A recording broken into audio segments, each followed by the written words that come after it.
Hello po at magandang gabi sa inyong lahat, and thank you sa inyo pong panunood, pagtangkilik sa atin pong nightly Bible study of the Book of John. Tayo po ngayon ay nasa day 13 at inaasahan po namin na makasama namin kayo pati sa mga darating na mga araw. Bago po tayo magsimula, tayo po ay manalangin, humingi ng patnubay sa ating Panginoon. Heavenly Father, we thank you sa gabing ito at sa oras na patuloy niyong binibigay sa amin na makapag-aral ng iyong salita. We thank you, Lord, for each one who are listening and watching. Sila rin po, Lord, ay abutin niyo at ang iyong salita, Father God, na kanilang maririnig. Nawa, Lord, ay magbigay sa kanila ng kapayapaan, magbigay sa kanila, O Diyos, ng pagpapala. At Lord, ang kapangyarihan ng iyong salita ay magbigay sa kanila, O Diyos, ng kalakasan sa araw-araw upang harapin mga pangyayari, mga circumstance na pinagdadaanan ng karamihan ng bawat isa sa amin. Kay Lord, be our teacher, be our guide. Kayo po, Lord, ang magturo sa amin sa gabing ito. Sa inyo po namin tinataas ang amin pong pag-aaralan, ang amin pong gagawin. Sa pangalan ni Jesus.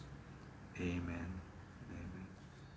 Bago po tayo dumako sa atin pong pag-aaralan, John chapter 5 verse 1 to 15, i-review po natin ang atin pong napag-aralan kagabi mula sa chapter 4 verse 43 to 54.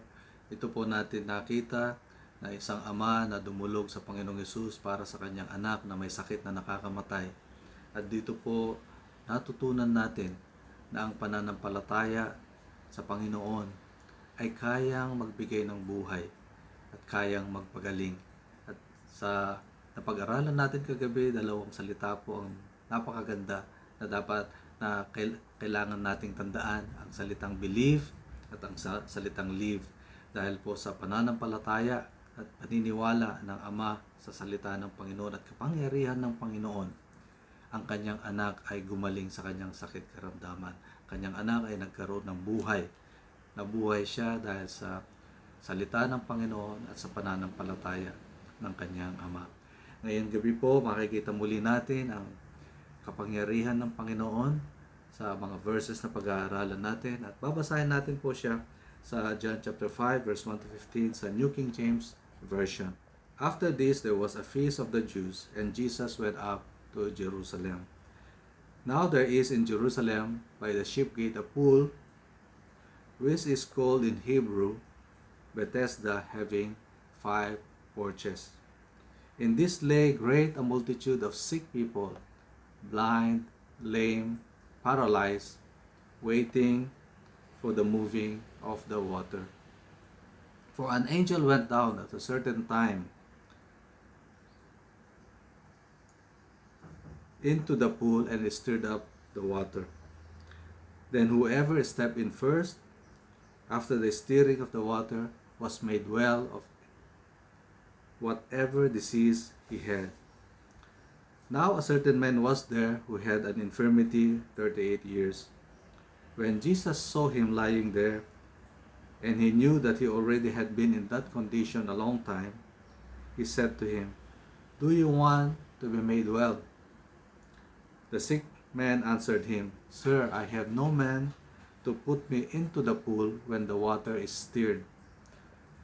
But while I am coming, another steps down before me." Jesus said to him, "Rise, take up your bed and walk."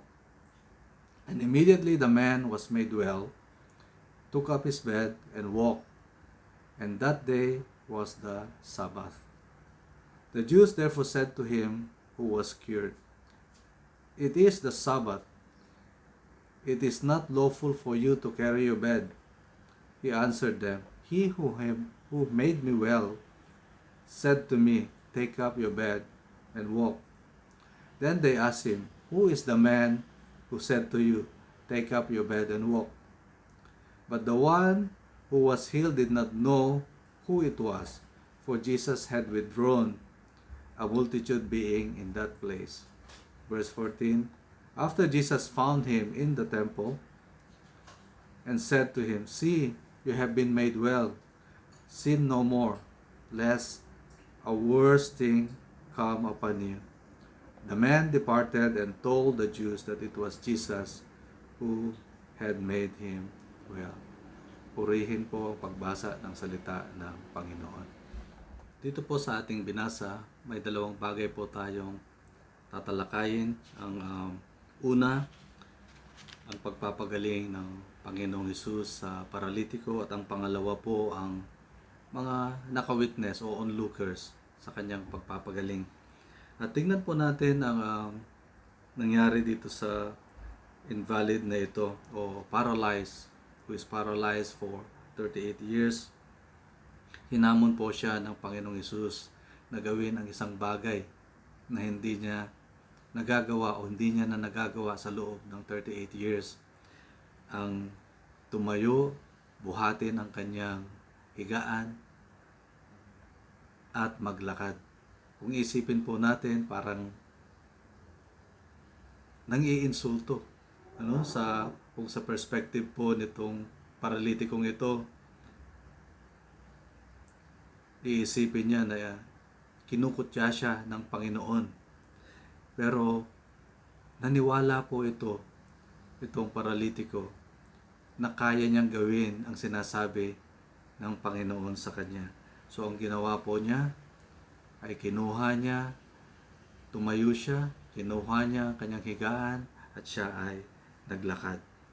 Makikita po natin ang ganitong klase ng paghahamon ng Panginoon sa kanyang mga pinapagaling. Kung titignan nga natin ang Matthew chapter 9, verse 6, part B, ganun din po ang sinabi niya. Sabi niya, "Arise, take up your bed, and go to your house." Sabi niya sa paralitiko.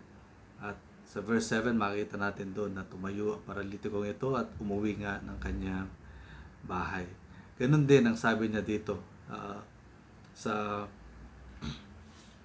paralitikong ito, at naniwala siya, pinaniwalaan niya ang kapangyarihan ng Panginoong Hesus. So ganun din po sa ating mga buhay, mga kapatid, na ang salita ng Diyos ay magkakatotoo sa ating mga buhay kung paniniwalaan at pananampalatayanan natin ito. Sabi ng Hebrews chapter 4 verse 12, "For the word of God is living and powerful, and is sharper than any two-edged sword, piercing even to the division of soul and spirit, and of joints and marrow, and it is a discerner of thoughts and intents of the heart." Makapangyarihan at buhay ang salita ng Diyos. Kaya po sa atin pong mga sitwasyon, kung meron kayong mga sitwasyon na matagal na walang lunas, problema na napakatagal na, panampalatayanan niyo po ang pangako ng Diyos sa inyo. Para po sa atin yon na mga salita na binibitawan niya, nababasa natin sa Biblia. Kaya mahalaga rin po, napakahalaga na magbasa tayo ng ating mga Biblia. Sabi ng Mark chapter 9 verse 23, sabi niya dito, "If you can believe, all things are possible to him who believes." Sabi niya dito, if you can believe His words, if you can believe what He can do as God, if you can believe ang pwede niyang gawin sa buhay mo, ang pwede niyang gawin sa inyong kalagayan, pwede niyang gawin sa iyong sakit karamdaman, ang pwede niyang gawin sa iyong utang, ang pwede niyang gawin sa iyong relasyon sa iyong asawa, o relasyon sa mga anak, ang pwede niyang gawin na iayos ang kalagayan mo sa buhay, ang estado mo sa buhay. Ang sabi niya dito, all things are possible to him who believes. Wala pong imposible sa kanino man na nananampalataya sa kakayanan ng Diyos na gawin ang hinihingi mo sa Kanya. Kaya po, mga kapatid, ito po ang maalala natin dito sa parteng ito ng pagpapagaling ng Panginoon at sa Kanyang kapangyarihan na gumawa ng mga bagay na imposible. Maalala po natin na sabi niya sa Luke 1:37 that there's nothing impossible with God. At balikan po natin ang pinagaling na yon ng Panginoon. Tatanungin siguro natin, bakit kaya siya naging invalid? o bakit kaya siya naging paralitiko? Ano kaya ang nangyari sa kanya? Sa verse 14 po, babasahin ko siya sa ang salita ng Diyos. Ang sabi dito, hindi nagtagal nakita ni Jesus sa templo ang taong pinagaling niya at sinabihan niya, "O magaling ka na ngayon, huwag ka nang magkasala pa at baka mas masama pa ang mangyari sa iyo." Dito natin makita mga kapatid na ang sakit karamdaman ng taong ito ay nanggaling sa kasalanan. Marami po sa mga sakit karamdaman natin ay dulot o resulta ng kasalanan. Siguro tanong nyo muli, bakit? Anong relationship nito ng sakit karamdaman o anong relasyon ng kasalanan sa sakit karamdaman? Kung maalala po natin, balikan natin ang Genesis. Ang tao po ay nilikha ng Diyos na kanyang kawangis. We are created in the image and likeness of God. Ang unang disenyo po ng Diyos para sa atin ay ang makasama natin siya sa bawat sandali ng ating buhay. Walang kasalanan, malinis at dalisay na buhay. Pero po kung titingnan po natin ang chapter 3 ng Genesis, makikita po natin doon na ang tao ay nagkasala, sumuway sa utos ng Panginoon, at pumasok po ang sakit, karamdaman at kamatayan. Mababasa po natin yan sa chapter 3. Kung titingnan nyo po doon, nagsimula po ang sumpa sa tao at ang simula po nga ng sakit at karamdaman ay dumating sa buhay ng tao. Nasabi po ng Roma chapter 5 verse 12, sabi niya dito, dumating ang kasalanan sa mundo dahil sa paglabag ni Adan sa utos ng Diyos. At dahil sa kasalanan, dumating din ang kamatayan.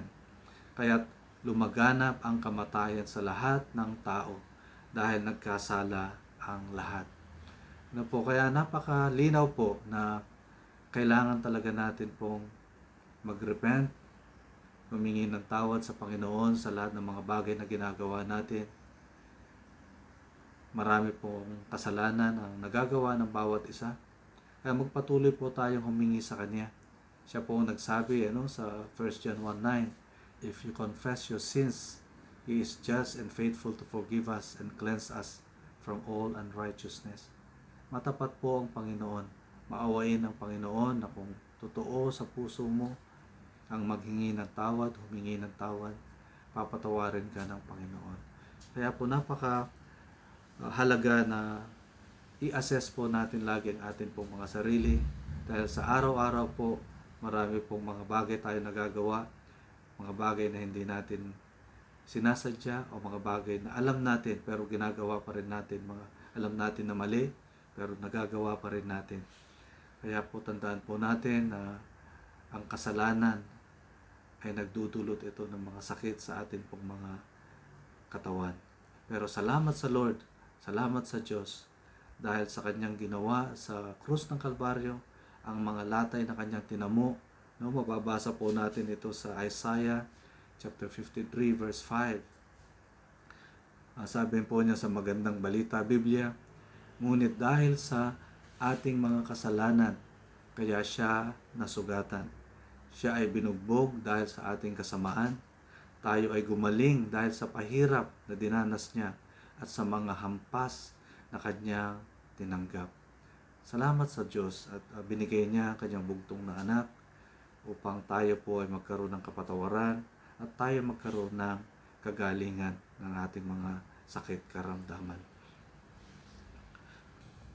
Dumako naman po tayo sa mga onlookers na nakawitness ng pagpapagaling ng Panginoong Hesus. Basahin ko po siya sa Ang Salita ng Diyos version. So, simula sa verse 8 hanggang verse 10.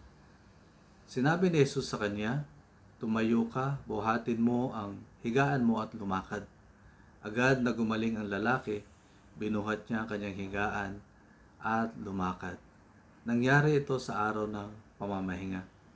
Verse 10, Kaya sinabi ng mga pinuno ng mga Hudyo sa taong pinagaling, Hindi ba't araw ng pamamahinga ngayon? Labag sa kautusan ang pagbubuhat mo ng higaan. Nakakatawa pong isipin kasi ang nakita ng mga leader ng Hudyo ay ang pagbubuhat ng higaan nitong pinagaling ni Jesus. Dahil nga po nangyari ito sa araw ng pamamahinga, isa Sabbath day, sa mga Hudyo po, napakahalaga nito. Pero hindi po nila nakita yung essence ng ginawa ng Panginoong Hesus, na ang Sabbath at ang paggawa ng mabuti ay hindi mo pwedeng paghiwalayin, na hindi ka dapat, kung meron kang dapat mabuting gawin na dapat mong gawin kahit sa araw ng pamamahinga, ay gawin mo dahil ito ay kalooban ng Panginoon. Ang paggawa po ng mabuti ay hindi dapat natin hinihiwalay sa relihiyon. Dito po lalong nagalit ang mga leader ng Hudyo dahil na antig ang kanilang pananampalataya, paniniwala sa kanilang relihiyon. Parang kinokontra ng Panginoong Hesus. Dito nga po makita natin parang pag may bida, laging may kontrabida. Itong mga Hudyo po ay kontrabida lagi sa ginagawa ng Panginoon. Kung may time po kayo, tingnan niyo po ang Luke chapter 13, verse 10 to 17. Ganon din po ang ginawa ng Panginoon sa babae na nakayukod, na ang kanyang likod, na sa matagal na panahon na 18 years, at ginawa ng Panginoon, pinagaling niya ito sa araw ng pamamahinga. At ganun po, nagalit muli ang mga leader ng Hudyo dahil sa kanyang paggawa ng mabuti sa araw ng pamamahinga. So, dito po lalong nagalit ang mga Hudyo sa kanya, at hindi lamang mga criticism ang kanilang ginawa, hindi lamang persecution, kundi nagpaplano talaga sila na patayin siya dahil sa kanyang ginagawa. So nawa po ay hindi po tayo magaya sa ganitong tao na kitang-kita na natin ang ebidensya ng pagka-Diyos ng Panginoon, pero ayaw pa rin nating tanggapin dahil tinitingnan natin ang ating relihiyon, ang ating nakagisnan na pananampalataya. At dahil po dito ang mga Hudyo, ang kanilang pananampalataya, ang kanilang relihiyon ay siya nagpipigil na magkaroon sila ng relasyon sa Panginoong Hesus. Ganon din po sa atin. Kung atin pong tinitingnan ang atin pong kinagisnan na pananampalataya, ay hindi po tayo magkakaroon ng relationship sa Panginoon. Kailangan po natin magkaroon ng relasyon sa Kanya dahil siya lamang po may kakayanan na magbigay sa atin ng maayos na kalagayan. Siya lamang ang may kapangyarihan upang iayos ang ating mga problema. Siya lamang may kapangyarihan upang pagalingin ang ating mga sakit karamdaman. Kaya kailangan po nating tanggalin ang mga lumang paniniwala, lumang pananampalataya sa ating mga relihiyon. At tignan natin ngayon kung paano tayo magkaroon ng relationship sa atin pong Panginoong Hesus. At sa ating pong pagtatapos, gusto pong balikan ang chapter 5 verse 14 sa sinabi ni Jesus sa paralitiko na makita niya ito, matagpuan niya ito sa templo. Ang sabi niya doon, "See that you have been made well. Sin no more, lest a worse thing come upon you." Ito po paalala sa atin ng Panginoon sa gabing ito, mga kapatid, na kailangan nating magpaayos, magpalinis sa Panginoon dahil ang kanyang pagpapatawad ay siya pang magdudulot sa atin ng magandang kalusugan, physically, lalong-lalo na po spiritually. We can be made well physically and spiritually dahil sa kanyang paglilinis sa atin. Kaya po sa araw-araw, wag po nating kalimutan ang paghingi sa Kanya. Mag-repent, nakagawa ka ng kasalanan, huwag kang magmukmok dahil ang kasalanan niya kakainin ka kung ipagpapatuloy mo yan na dala-dala sa araw-araw. Humingi ka ng tawad sa Panginoon, magpakumbaba at humingi ng tawad sa Diyos. At siya mismo ang siyang maglilinis at mag-aangat sa iyo. Kaya po, ito po ang ating iniiwang salita sa inyo. Tayo po ay patuloy na lumapit sa Diyos dahil siya po ay mahabaging Diyos, mapagmahal, at mapagpala na Panginoon. Salamat po. Tayo po ay manalangin sa ating Panginoon. Heavenly Father, we thank you na kayo po ang sumama sa amin sa gabing ito. Salamat, Lord, sa mga salita na amin pong narinig. At Lord, nawa ang mga salitang ito ay magkaroon po ng kapangyarihan sa aming buhay. Magkaroon po, Lord, magkaroon ng manifestation sa amin pong mga buhay as we continue to trust in your words, to trust in you, because you are our God. Lord, marami pong salamat. Salamat po, Lord, sa bawat isa na nakasama naming nag-aral ng iyong salita sa gabing ito. Lord, alam ko marami ang mga prayers na nasa kanilang mga puso. Kayo po, O Diyos, ang nakakaalam dahil wala pong lingid sa inyo, wala pong bagay na itatago sa inyo. Kilala niyo po ang bawat isa na nakikinig ng programang ito. Kilala niyo po, alam niyo po ang kanilang kalagayan, alam niyo po ang kanilang mga buhay. Kaya, Panginoon, ang aking panalangin ay katagpuin niyo po ang kanilang mga panalangin at katagpuin niyo po, Lord, ang kanilang mga pangangailangan. Alam namin, Lord, na ikaw ay Diyos na hindi nagpapabaya. Ikaw ay Diyos na hindi nangiiwan sa iyong mga anak na nagtitiwala sa inyo. Kaya, O Lord, sa oras na ito, ang inyong pagpapala po ang sumama sa amin, ang iyong kagalingan, ang iyong pong pagpapagaling ay siyang dumaloy sa katawan ng sino man ngayon ang may sakit karamdaman. Hayaan niyo, Lord, that your healing will flow upon this person's body, upon my brethren's body, simula po, Lord, sa kanyang ulo hanggang sa kanyang talampakan, na iyong kagalingan, Lord, ay dadaloy sa kanyang buong katawan.